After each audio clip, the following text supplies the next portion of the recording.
Olá pessoal, tudo bem? Continuando a nossa exposição aqui, estou só conferindo o microfone. Continuando a nossa exposição aqui sobre a estrutura familiar romana, eu gosto também sempre de abordar dois pontos que eu acho muito curiosos e muito interessantes, que são os seguintes. Primeiro, uma anedota, que eu faço questão sempre de contar.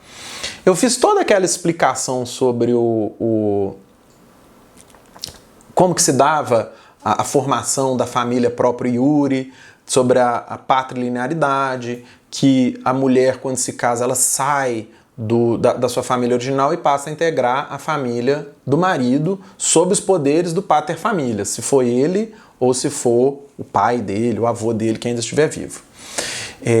Simbolicamente, nas origens de Roma, simbolicamente, esse pater familias, ele exerce um poder, não só simbólico, tá? Mas um poder de fato sobre os membros que compõem aquela família. E simbolicamente, aí que é o simbólico, esse poder é chamado de manus. É a mão mesmo que ele estende sobre os filhos.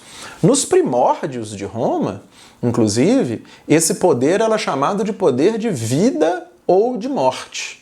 Esse pater familias era uma espécie de pequeno tirano dentro da sua família e ele tinha poder de vida ou de morte sobre o grupo familiar. Isso vai ficar mais claro o que significa isso um pouquinho mais adiante na nossa explicação. Então, eu acho interessante essa ilustração, que é a seguinte: imaginem que eu tenho uma família aqui, outra família aqui, e dessa família aqui, ó, a mulher vai sair para se casar com o filho dessa família aqui. Ou seja, o pater dessa família estendia a sua manus, o seu poder sobre essa menina, sobre a filha ou sobre a neta, quem que fosse se casar.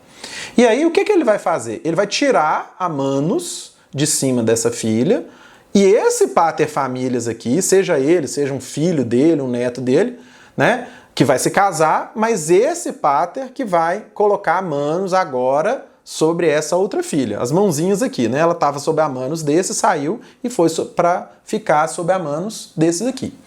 Então, é interessante a gente pensar o seguinte: quando a gente pede a mão em casamento, nós não estamos pedindo a mão da filha em casamento. Nós estamos pedindo a mão do pai. Então seria basicamente como se eu dissesse o seguinte: olha, sogro, meu futuro sogro, tire o seu poder, sua manus, de cima da sua filha, renuncie ao seu poder sobre essa pessoa e eu vou passar a exercer o meu poder. Vamos simplificar aqui para não ficar com neto, filho, bisneto, São um pater conversando com o outro que quer se casar. Esse pater aqui quer se casar com a filha desse. Então ele chega e pede para ele, tira sua mão que eu vou colocar a minha mão.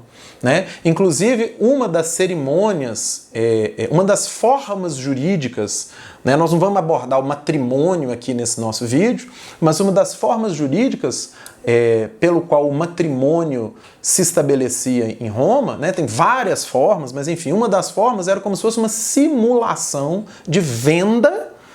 Não havia exatamente uma venda, mas era uma simulação jurídica de uma venda dessa noiva ao homem que se casava com ela. Então o jeito que os romanos arrumaram de justificar isso é como se fosse uma simulação da venda que estava ali sendo feita.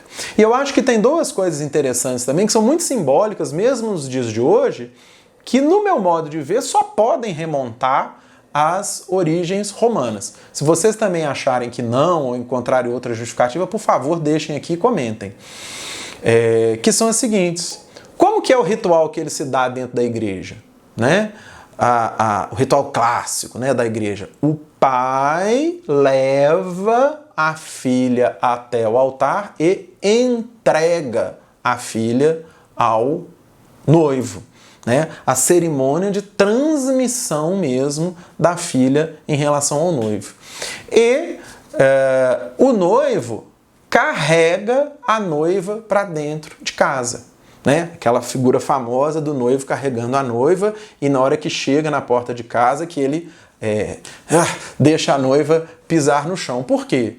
Porque como ela está num momento de transferência, ela não pode pisar na rua sem que ela esteja sob a manos e sob o poder de uma nova família, né? Então ela estava sob o poder de uma família dentro da casa da família de origem, ela foi vendida, entre aspas, entregue a manos de outra família, e ela só pisa no chão de novo, ela não pisa na rua, só pisa no chão de novo dentro da casa dessa nova família. Olha a simbolização e todo o ritual de transmissão do poder e da manos de um pater para outro pater e para outra família.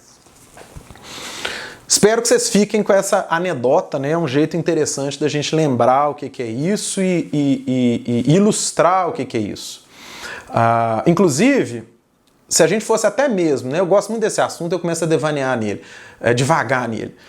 Inclusive, se a gente for decompor as palavras, a palavra munus significa encargo, obrigação, tem esse sentido, né, em português. Embora ela não seja uma palavra muito comum em português, mas ela existe em português, né? Quando a gente diz munus público, né, tem uma função pública, um encargo público, um trabalho público a ser desempenhado. Então, na hora que a gente monta as palavras, a gente vê o seguinte, olha que interessante. Pater mais munus vira patrimônio. Mater mais munus vira matrimônio. Então, quando a gente pensa em português, matrimônio e patrimônio não são palavras relacionadas.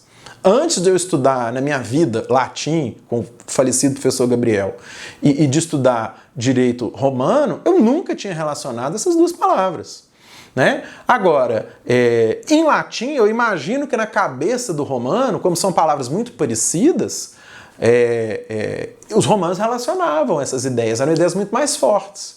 Então, o que é o patrimônio? O que está ligado à ideia de tarefa do pai, obrigação do pai, encargo do pai? É o dinheiro. Patrimônio em português vira dinheiro, né? Bens, conjunto de bens da pessoa. E o que é matrimônio? O que é obrigação da mãe? Né? A obrigação da mãe é a casa, é cuidar dos filhos, é cuidar da família. Então, olha como é que a gente carregou, né, dentro da ideia de matrimônio. Matrimônio virou casamento, né? E patrimônio virou dinheiro. E lá nas suas origens tem essa ideia de obrigação materna, né? Obrigação materna, fazendo com a mão de cá, e obrigação paterna, obrigação do pai. E com isso, nós vamos ligar a outro conceito fundamental aqui, que é o conceito de patrimônio propriamente dito. Eu já disse nos vídeos anteriores que no direito romano não existia propriamente a ideia de maioridade, mas existia sim a ideia de patrimônio como conjunto de bens. E dentro dessa estrutura familiar, quem tem patrimônio é apenas o pai. Então olha que interessante como que isso é diferente da nossa sociedade. Apenas o pater familias tem patrimônio. Os filhos não têm patrimônio, a mulher não tem patrimônio. Tem exceções, tá? Não vamos entrar nelas. A mulher, em geral, não tem patrimônio, ainda que depois ela passe a ter. Mas todo o patrimônio da família é do pai, tá? Inclusive, só tardiamente, a partir da época de Augusto, né, quer dizer, no comecinho do Império, que você passa a ter um patrimônio destacado dos filhos, né? E só depois ainda que você passa a ter um patrimônio destacado dos filhos quando eles serviam na guerra, né? E você passa a ter um patrimônio depois destacado dos filhos quando eles exercem função pública ou, como não poderia deixar de ser, quando eles eram advogados, né? Então, olha que interessante. Todo o dinheiro, todos os bens, todas as terras, os animais, os escravos, as máquinas, os equipamentos, os tesouros, tudo pertencia ao pater familias, né? Então, por isso que vem essa noção de patrimônio. O patrimônio é dele. E daí, gente, os filhos, em muitas situações, na imensa maioria das situações, eles não podem se obrigar, né? Eles não celebram contratos. Quando eles devem alguma coisa, eles podem ser dados em pagamento, né? O pai podia dar ao filho em pagamento, por quê? Porque a figura é do patrimônio do pai. E aí é interessante a gente pensar, inclusive, o seguinte, a própria noção de sucessão, ela muda, no meu modo de ver, a partir dessa consideração do patrimônio, sucessão causa mortes, né, do testamento, da herança. Ela, a partir disso, ela muda. Por quê?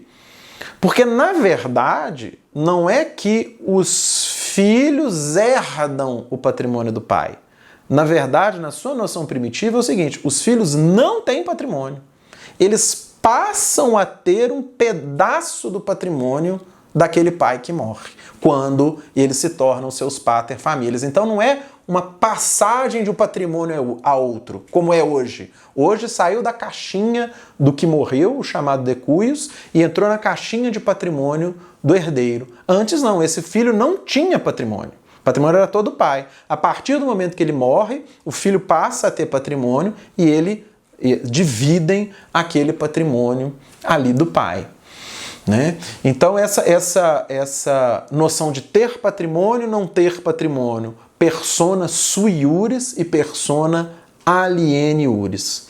Né? Só o pai é que é pessoa mesmo, como se fosse o maior de idade, e o filho, os filhos, os agregados todos ali, como se fossem menores de idade, mas eles não são. Eles se tornam pessoas completas, persona sui iuris, só com a morte do pater familias. Ok, é isso. Muito obrigado. Até o próximo vídeo.